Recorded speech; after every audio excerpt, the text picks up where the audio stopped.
Meus irmãos, vamos abrir a palavra do Senhor em segundo livro dos Reis, capítulo de número 2, e leamos os versos do 15 ao 25. Vendo, pois, os discípulos dos profetas que estavam de frente em Jericó, disseram: o espírito de Elias repousa sobre Eliseu. Vieram-lhe ao encontro, se prostraram diante dele em terra, e lhe disseram: eis que entre os teus servos há 50 homens valentes. Ora, deixa-os ir em procura de teu senhor. Pode ser que o Espírito do Senhor tenha levado e lançado em algum dos montes ou em algum dos vales. Porém, ele respondeu: não os envieis. Mas eles apertaram com ele até que, constrangido, lhes disse: enviai. E enviaram 50 homens que o procuraram 3 dias, porém não o acharam. Então voltaram para ele, pois permaneceram em Jericó. Ele lhes disse: não vos disse que não fosses? Os homens da cidade disseram a Eliseu: eis que é bem situada esta cidade, como vê o meu senhor, porém as águas são mais, e a terra é estéril. Ele diz: trazei-me um prato novo, e ponde nele sal. E lhe o trouxeram.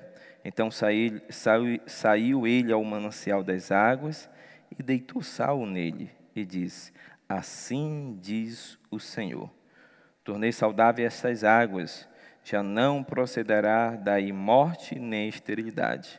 Ficaram, pois, saudáveis aquelas águas até o dia de hoje, segundo a palavra que Eliseu tinha dito. Então subiu dali a Betel, e indo ele pelo caminho, uns rapazinhos saíram da cidade e zombavam dele e diziam-lhe: sobe, calvo, sobe, calvo. Virando-se ele para trás, viu-os e os amaldiçoou em nome do Senhor. Então 2 ursas saíram do bosque e despedaçaram 42 deles. Daí foi ele para o Monte Carmelo, de onde voltou para Samaria. Oremos ao Senhor.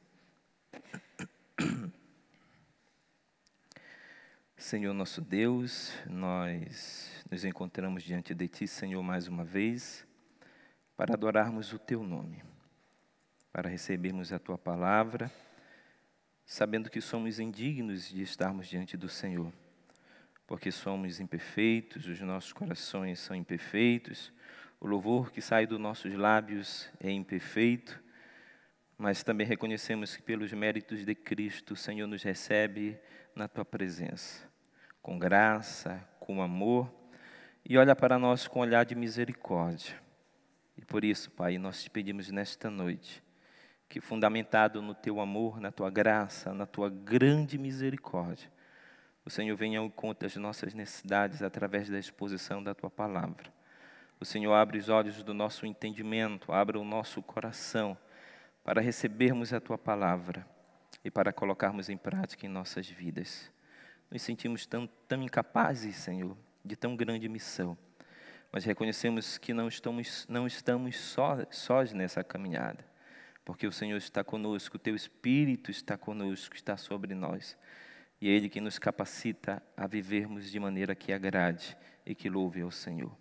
Fala conosco, transforma o nosso coração por meio da Tua palavra, e dá-nos um coração ensinável, para que possamos andar de maneira que louve e agrade a Ti.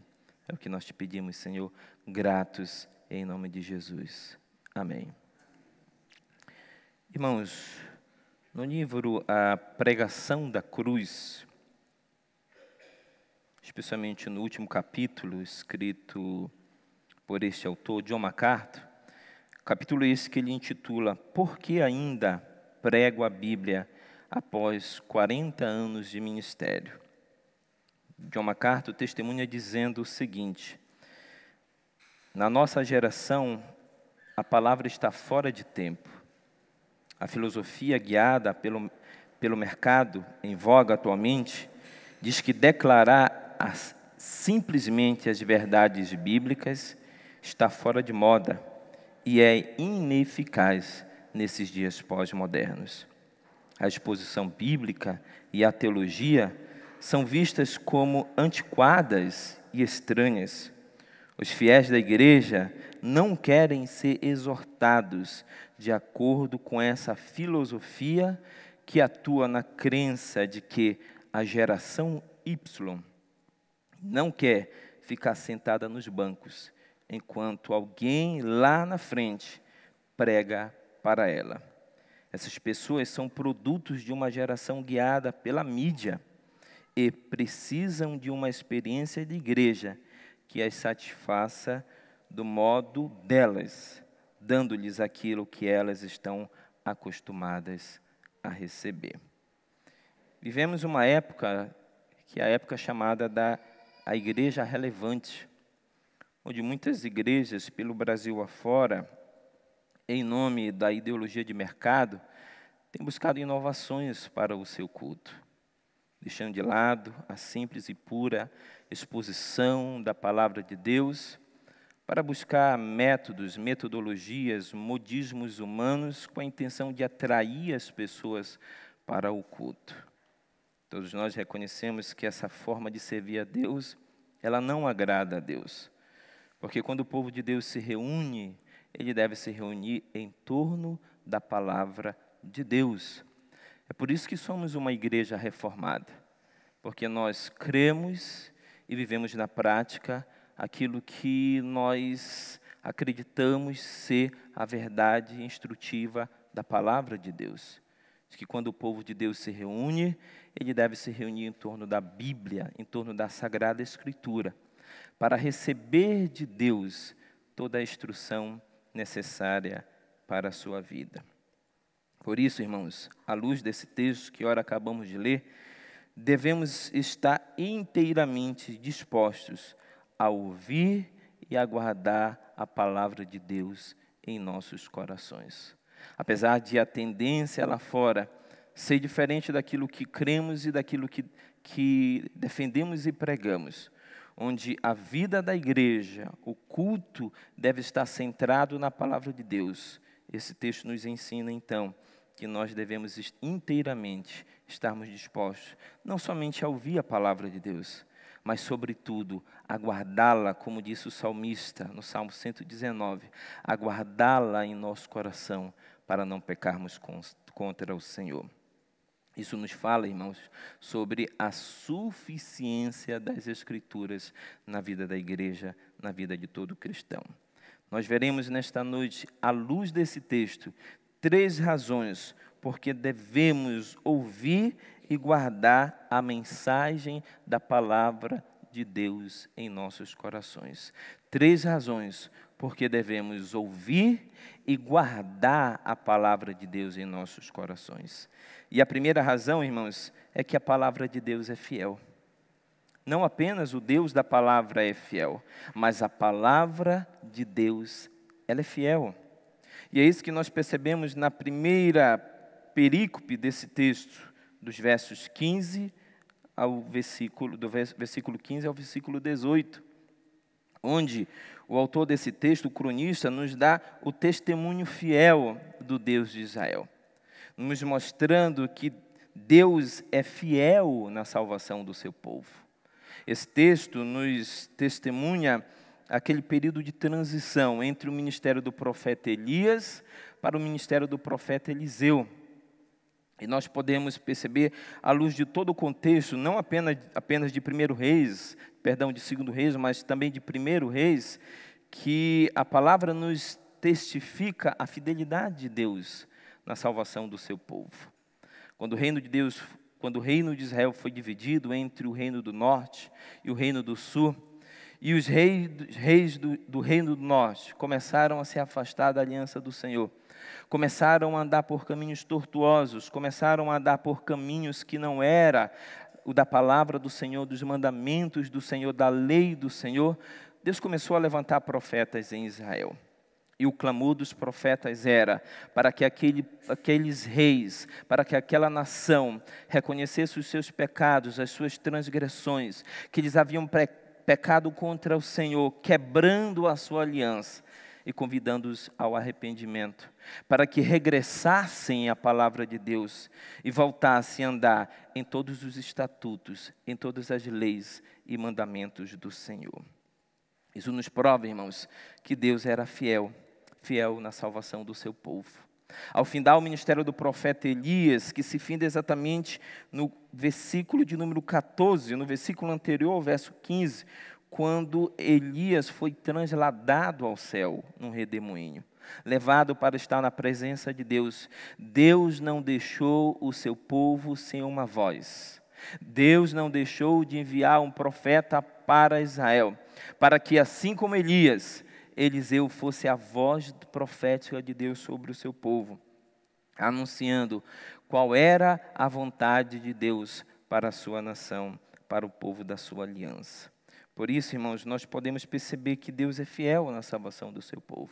Até mesmo pelo significado do nome Eliseu, que significa Deus é salvação. Deus é salvação. Deus estava se mostrando fiel. Deus estava mantendo os seus profetas para manutenção e avivamento do seu povo, para um retorno à palavra. Ele mantinha viva a promessa de um pacto e a fé de um remanescente. É isso que nós podemos perceber, por exemplo, lá em 1 Reis 19, 18, onde o texto nos diz, depois de Elias ter passado pelo chamado desafio dos profetas de Baal, e depois de ter se escondido da presença de Jezabel, temendo pela sua vida, Deus apareceu a Elias em uma caverna e falou ao profeta dizendo: também conservei em Israel 7.000, todos os joelhos que não se dobraram a Baal e toda a boca que não o beijou. Havia em Israel um remanescente, irmãos.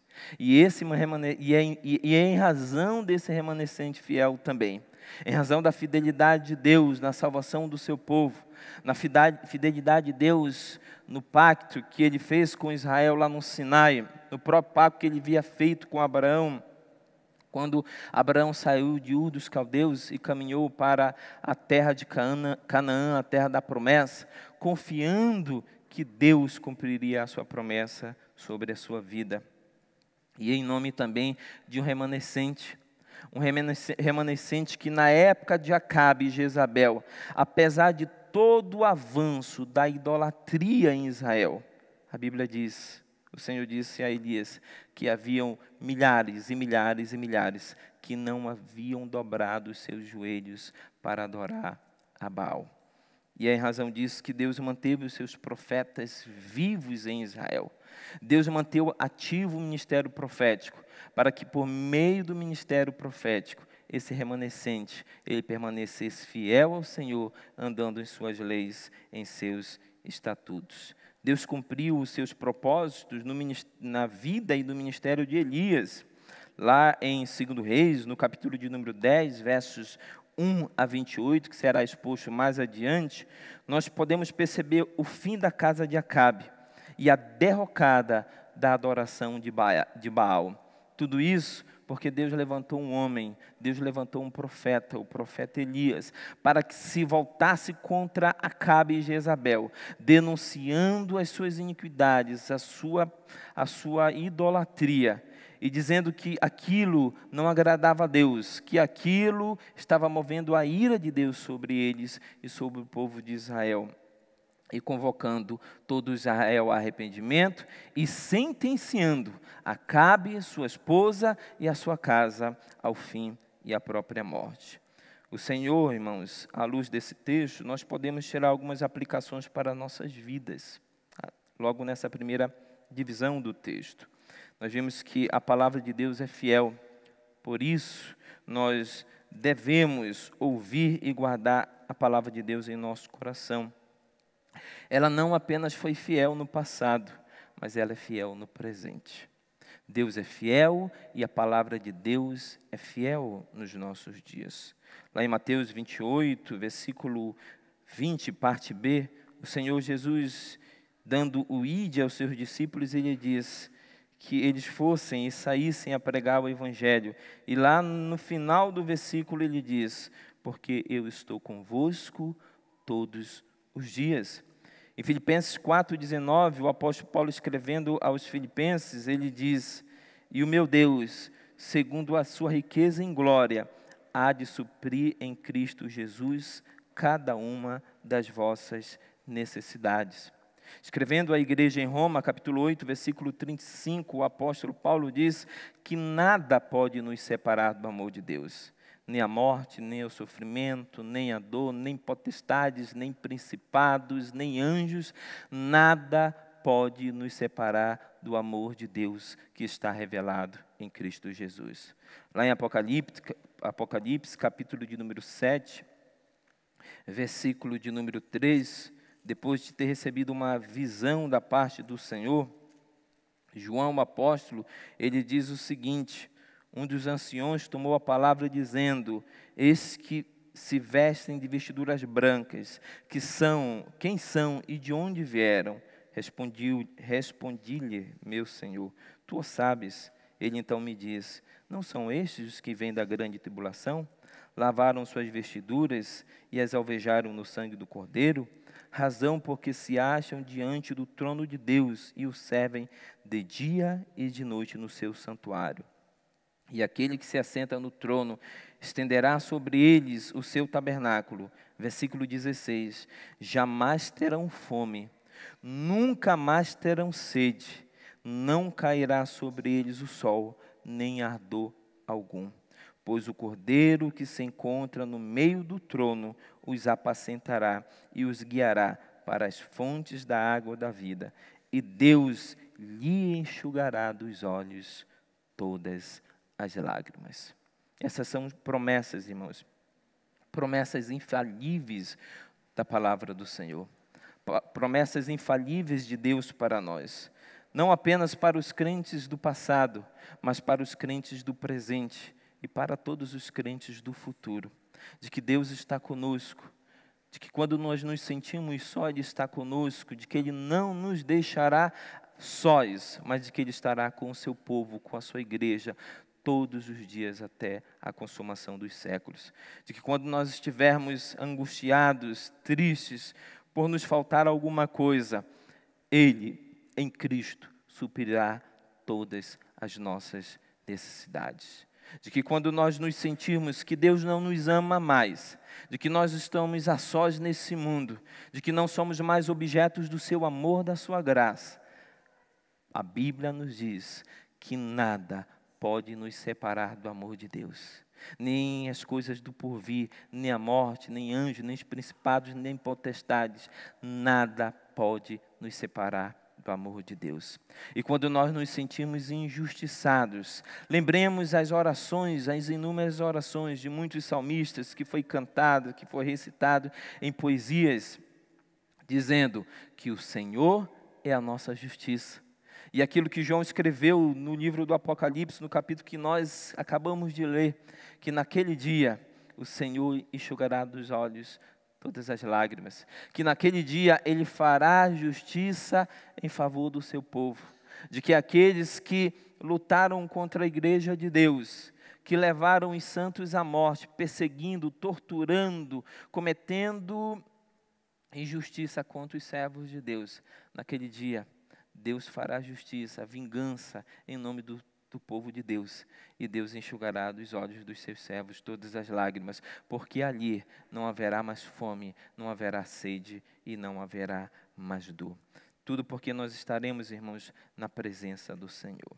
Essa é a primeira razão porque nós devemos ouvir e guardar a palavra de Deus em nosso coração, porque a palavra de Deus é fiel, o Deus da palavra, Ele é fiel. É o que nós podemos perceber nesse texto. Deus, quando Ele confirma no ministério e na vida do profeta Eliseu, aquilo que Ele havia confirmado na vida e no ministério do profeta Elias. Aqui nesse texto nós temos, como eu disse no princípio, a transição do ministério do profeta Elias para a vida do ministério do profeta Eliseu.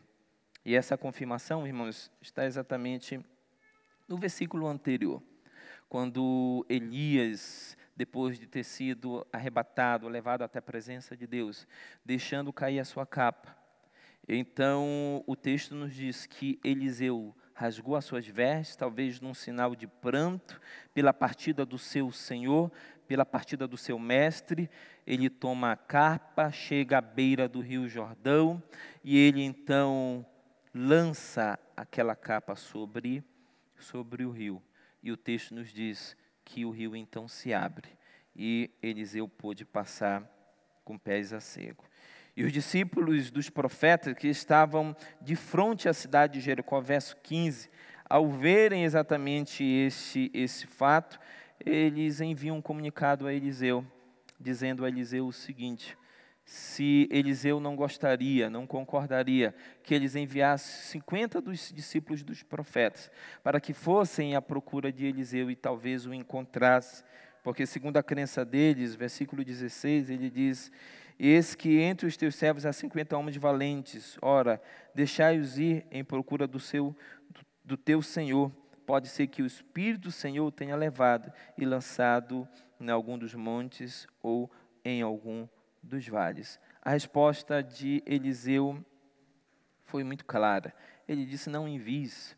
Mas dada a insistência dos filhos dos profetas, o texto nos diz que, constrangido por esses, Eliseu permitiu que os profetas, filhos dos profetas, enviassem então essa comitiva de 50 homens para que talvez encontrassem em algum canto, em algum monte ou vale, o profeta Elias.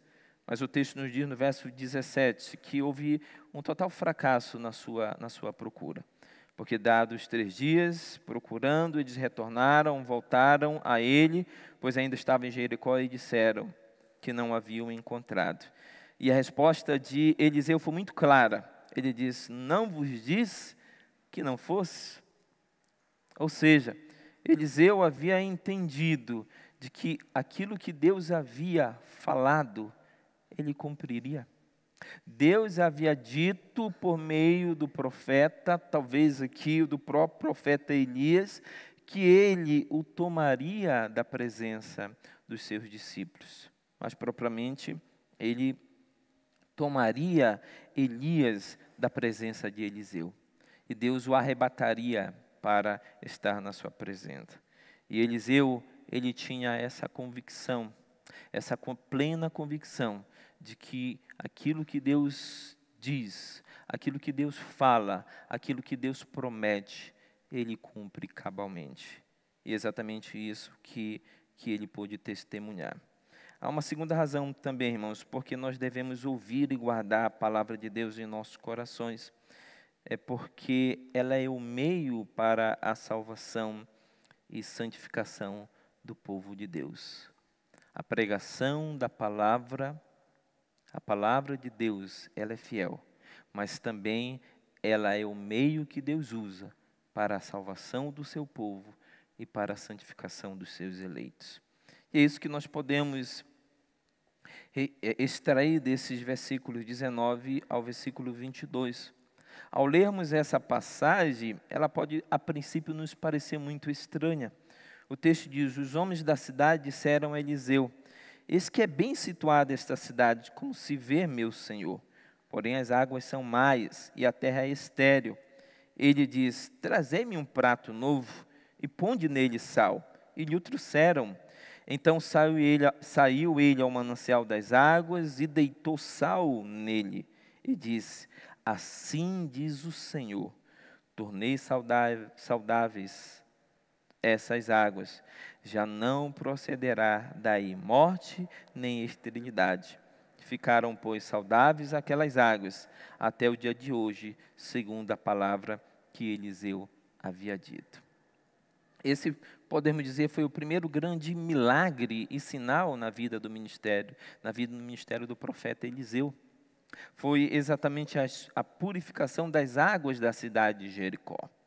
Para nós compreendermos esse texto, irmãos, nós temos que voltar ao texto de Josué, capítulo de número 6, onde depois da conquista da cidade de Jericó, Deus, havendo trazido por terra os muros daquela cidade, destruído por completo aquela cidade, lá em Josué, capítulo de número 6, versículo 26, Josué, ele proferiu uma palavra de maldição sobre aquela cidade, dizendo: naquele tempo Josué fez o povo jurar e dizer: maldito diante do Senhor seja o homem que se levantar e reedificar a cidade de Jericó.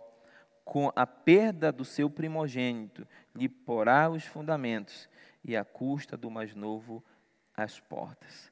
Deus havia amaldiçoado aquela cidade, Deus havia amaldiçoado aquela terra.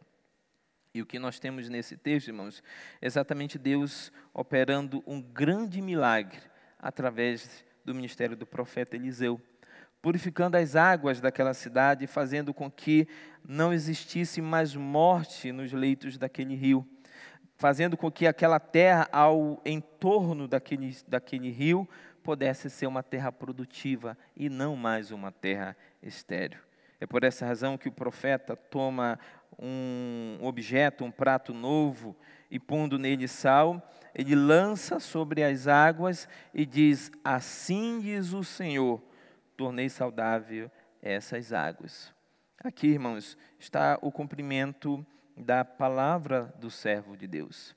Eliseu realizou esse milagre porque ele era uma confirmação de que Eliseu havia recebido sobre si a porção dobrada do Espírito de Elias.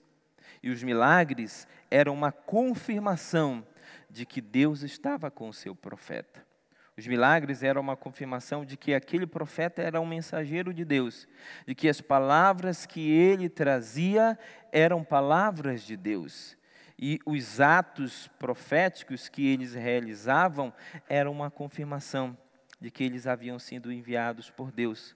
E, portanto, havia de se dar crédito às palavras e ao testemunho que esses profetas davam.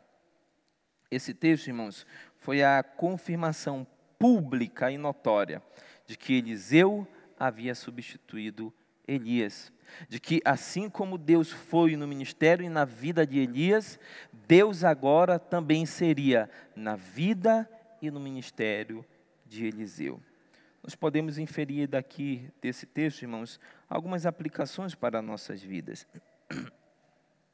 Por exemplo, Jericó era uma cidade maldita, uma cidade estéril, uma cidade improdutiva.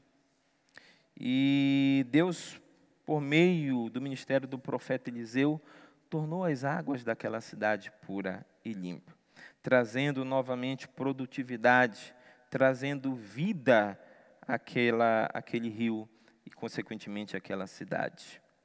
Ilustrando esta verdade, irmãos, nós podemos dizer que assim éramos nós. Nós estávamos mortos nos nossos delitos e pecados, como diz o apóstolo Paulo escrevendo aos Efésios, capítulo de número 2. Nós estávamos debaixo da maldição da lei, porque nós havíamos transgredido a lei do Senhor. Por essa razão, a ira de Deus era contra nós. Nós éramos malditos de Deus por causa das nossas transgressões, dos nossos pecados. Mas a Bíblia nos testemunha, irmãos, especialmente o Novo Testamento, que Deus, por sua graça e misericórdia, agindo por intermédio da sua palavra, Ele nos trouxe vida. Ele nos regenerou por meio da pregação da palavra e nos santifica por meio da sua palavra.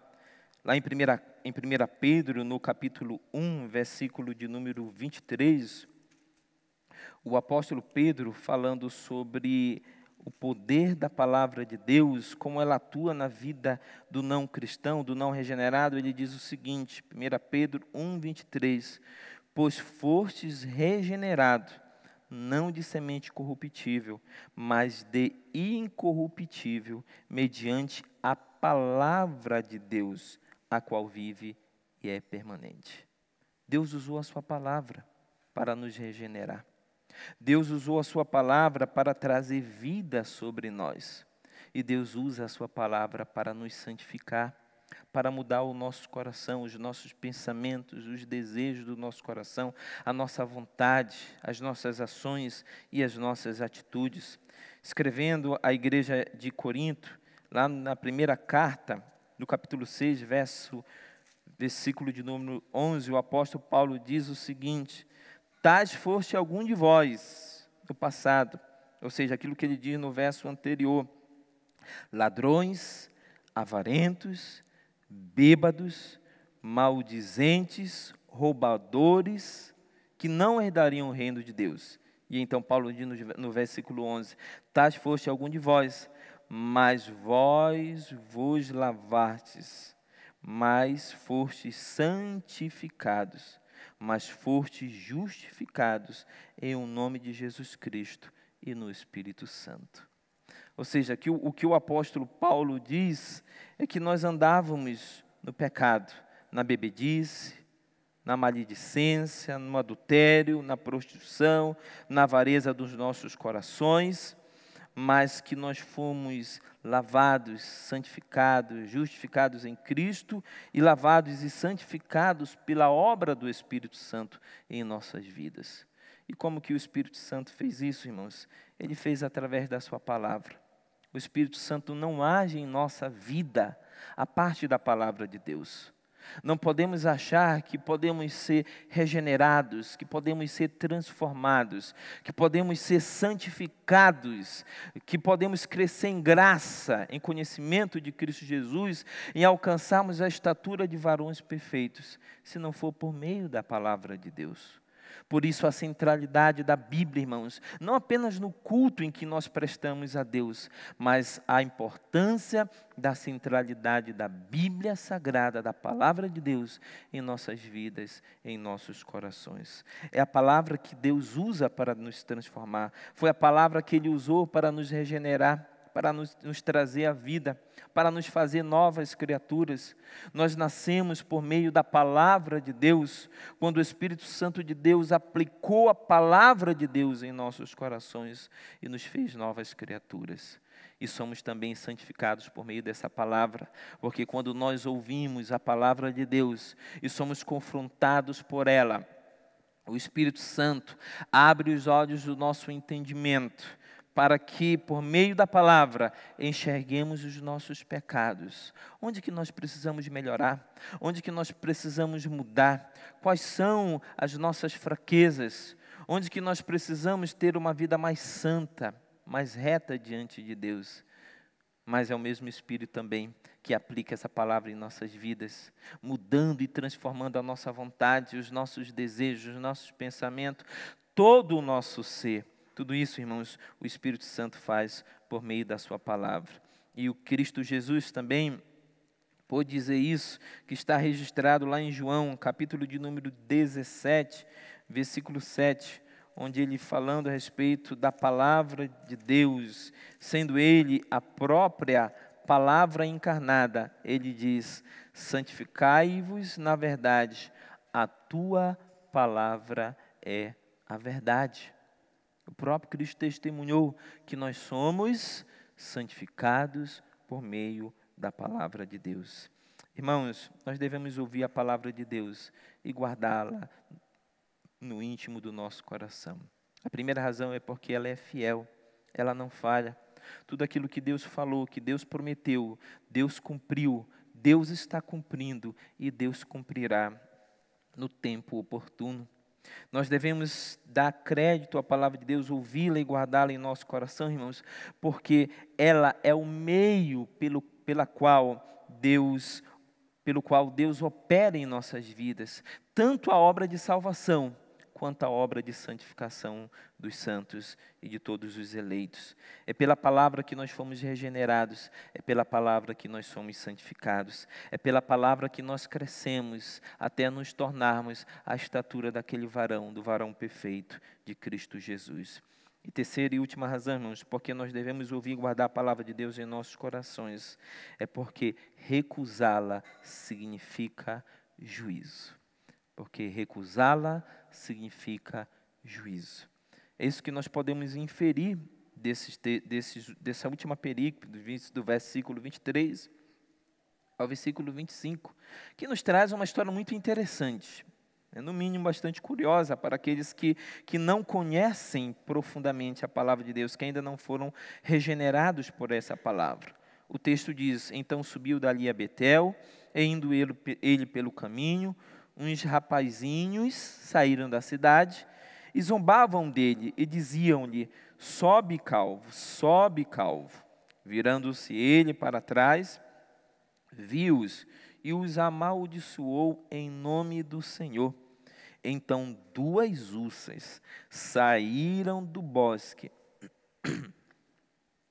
e despedaçaram 42 deles. Dali foi ele para o Monte Carmelo, grave essa palavra aí, de onde voltou para Samaria. Guarde também essa segunda palavra.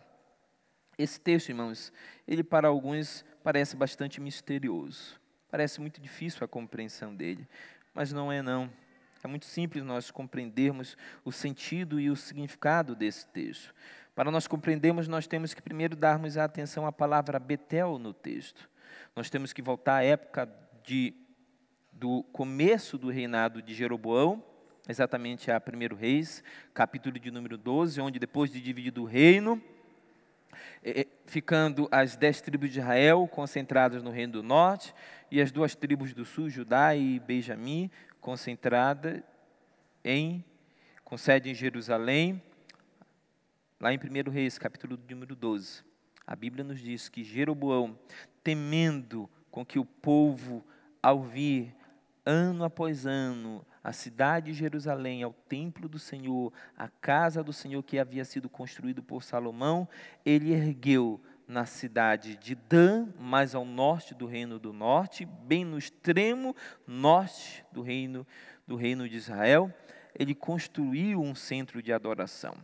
Ele ergueu ou reativou lugares, altares e postes ídolos, onde os cananeus no passado adoravam aos seus deuses.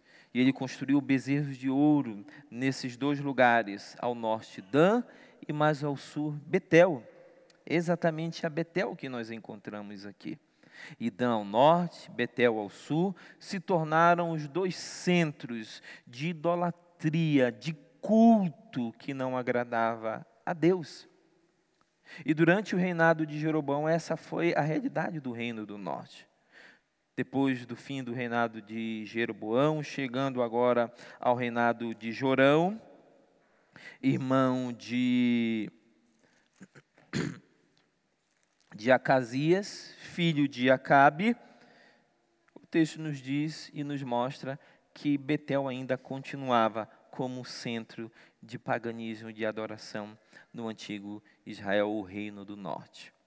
E exatamente o texto diz que o profeta Eliseu, ele estava subindo dali a Betel, e que indo pelo caminho, alguns rapazes saíram da cidade e começaram a zombar a Eliseu, dizendo: sobe calvo, sobe calvo.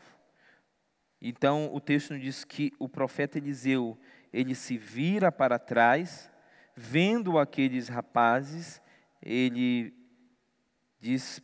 proferiu a seguinte palavra: viu-os e os amaldiçoou em nome do Senhor.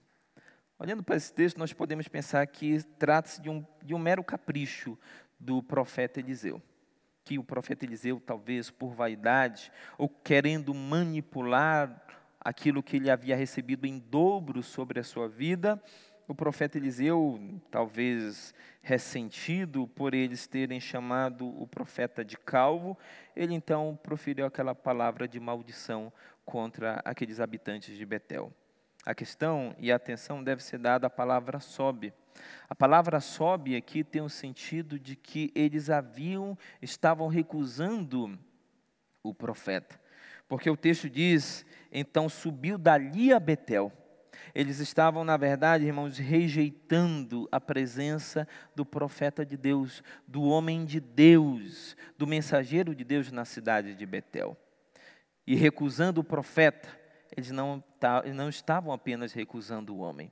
Recusar a presença de um profeta, as palavras de um profeta, era rejeitar e recusar o próprio Deus. E era exatamente isso que aqueles jovens estavam fazendo.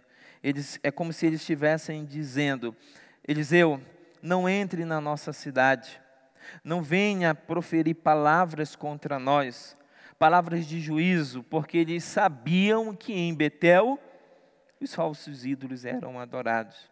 E eles sabiam que Eliseu era o sucessor de Elias, e que Elias, assim como Eliseu, era um árduo defensor do culto único a Javé, ao único Deus verdadeiro.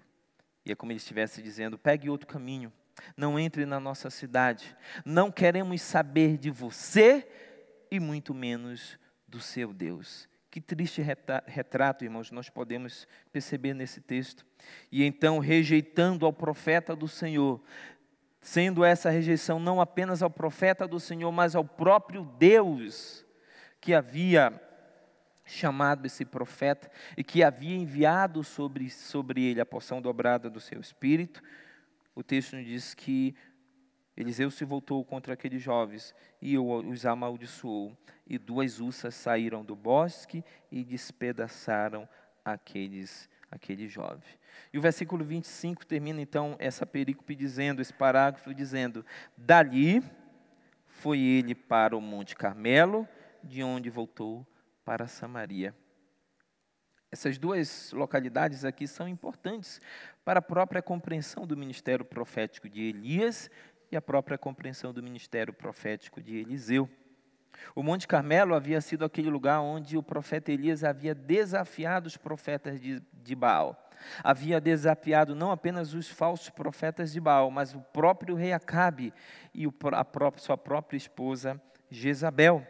E foi ali que, em nome do Senhor, ele pôde vencer esses profetas, mostrando a Acabe, a Jezabel e a todo Israel que Deus, Javé, o Deus ao qual ele servia, o Deus de Abraão, de Isaac e de Jacó, que havia criado todas as coisas, que havia libertado o seu povo da opressão do Egito, que havia trazido o seu povo à terra da promessa e feito com eles uma aliança no Sinai.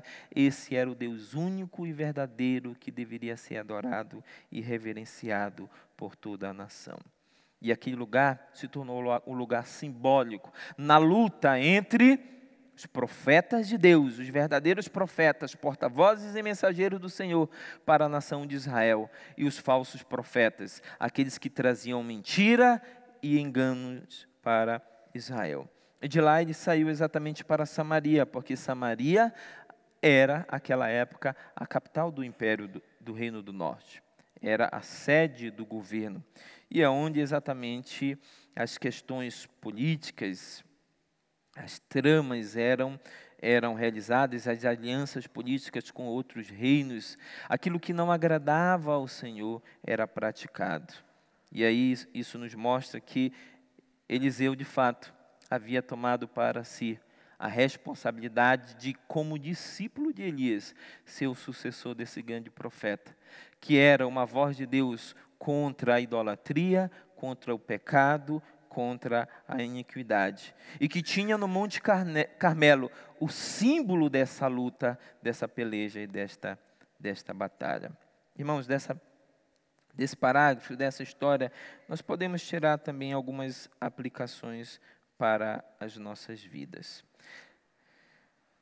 A primeira é que, da mesma forma, nós não podemos rejeitar a palavra do Senhor.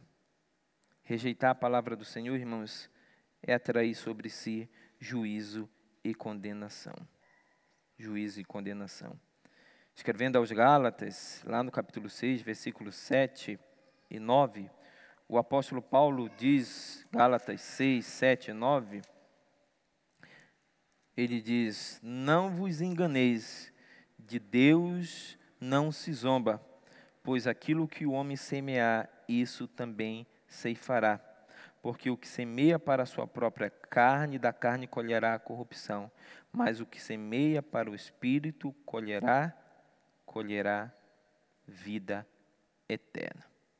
O que Paulo está demonstrando aqui nessas palavras é que nós não podemos rejeitar a palavra do Senhor. Se rejeitarmos a palavra do Senhor, isso significará para nós juízo e condenação.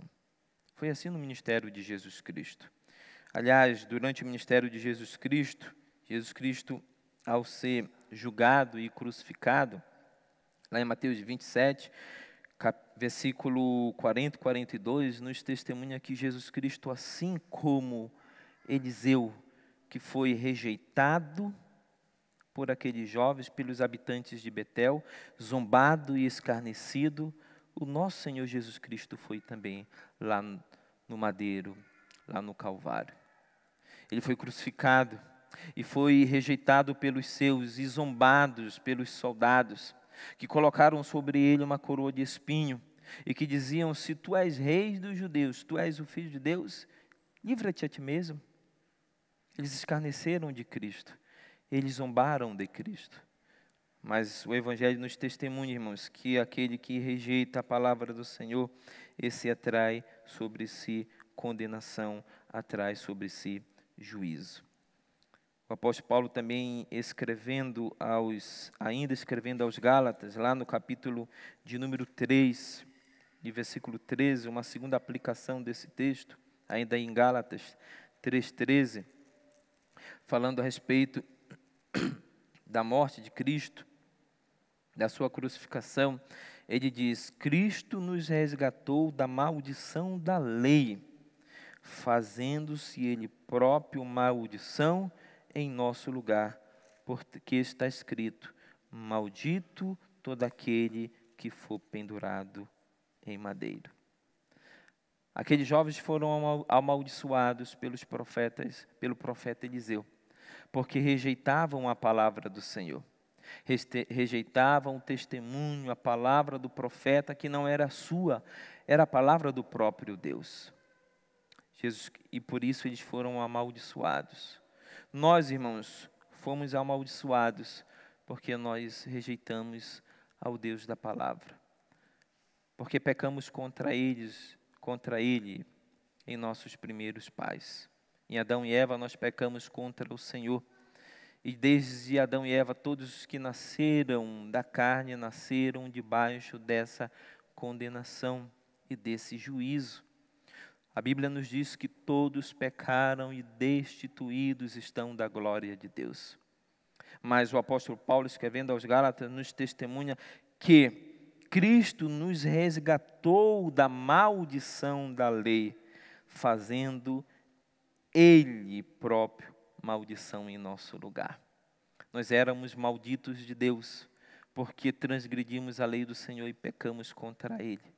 Mas por amor a nós, Ele enviou o seu Filho, e Cristo Jesus assumiu o nosso lugar na cruz do Calvário, recebendo sobre si toda a culpa pelos nossos pecados, recebendo sobre si toda a ira de Deus por causa das nossas iniquidades, e fazendo aquilo que a lei dizia, que todo aquele que fosse pendurado no madeiro seria tido como maldito.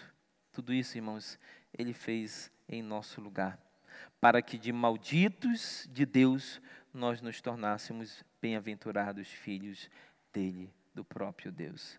Tudo isso Ele fez porque Ele nos amou e Ele nos substituiu naquela cruz, recebendo sobre si a culpa e a condenação pelos nossos pecados. Concluindo, irmãos, então, nós devemos ouvir a palavra de Deus. Nós devemos ouvir a palavra de Deus com inteira disposição e guardá-la no mais íntimo do nosso coração. Primeiro, porque a palavra de Deus é fiel. Aquilo que Deus falou, que Deus prometeu na sua palavra, ao seu tempo Ele cumprirá. Nós devemos guardar a palavra de Deus nos nossos corações também, irmãos, ouvir e guardar em nossos corações, porque ela é o meio pelo qual nós somos salvos e nós somos santificados. O Espírito Santo toma essa palavra e aplica em nossos corações, nos regenerando e nos santificando, ao ponto de nos tornar dia após dia mais semelhantes a Cristo Jesus. E terceira razão, porque recusá-la significa juízo sobre nós. Juízo e condenação. Jesus disse isso em diversos momentos do seu ministério, dizendo que aqueles que recusassem a Ele a sua palavra, eles prestariam conta diante de Deus, por negarem a Cristo, por rejeitarem a sua palavra. Portanto, irmãos, nós devemos amar e guardar a palavra de Deus em nossos corações. A nossa oração deve ser que o Espírito Santo de Deus nos ensine a amar essa palavra. Nos ensine a guardar a palavra de Deus. E guardar não significa deixar ela escondidinha lá no fundo do nosso ser. Significa tomar essa palavra, aplicá-la em nossas vidas e fazer com que essa palavra ela seja irradiada para o mundo lá fora através do nosso testemunho. Significa fazer com que essa palavra, ela do nosso coração, ela possa descer para os nossos pés e para as nossas mãos. Ou seja, possamos, por meio do nosso testemunho, mostrar o poder e a eficácia da palavra de Deus em nossas vidas. Que Deus nos conceda esta graça, para que vivamos dessa maneira, porque é a maneira que agrada e glorifica o nosso Deus. Que Deus em Cristo nos abençoe.